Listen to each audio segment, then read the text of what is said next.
الله أكبر.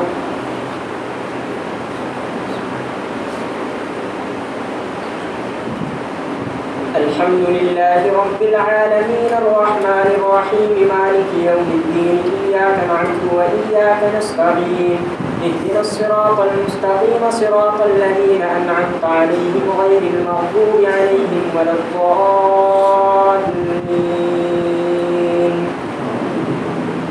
يوصيكم الله في أولادكم للذكر مثل حظ الأنثيين فإن كن نساء فوق اثنتين فلهن ثلثا ما ترك وإن كانت واحدة فلها النصف ولأبويه لكل واحد منهما السدس مما ترك إن كان له ولد فإن لم يكن له ولد وورثه أبواه فلأمه الثلث فإن كان له إخوة فلأمه السدس من بعد وصية يوصي بها أو دين.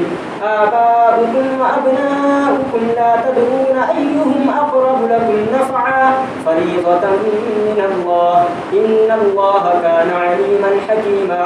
ولكم نصف ما ترك أزواجكم إن لم يكن لهن ولد فإن كان لهن ولد فلكم الربع مما تركن من بعد وصية يوصين بها أو دين.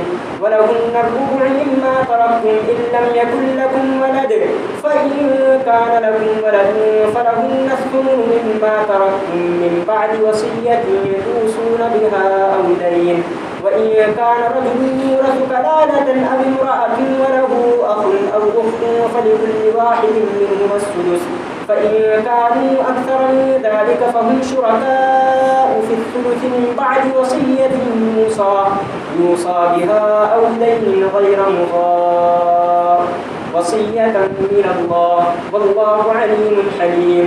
تلك حدود الله ومن يطع الله ورسوله يدخله جنات تجري من تحتها الأنهار خالدين فيها وذلك الفوز العظيم.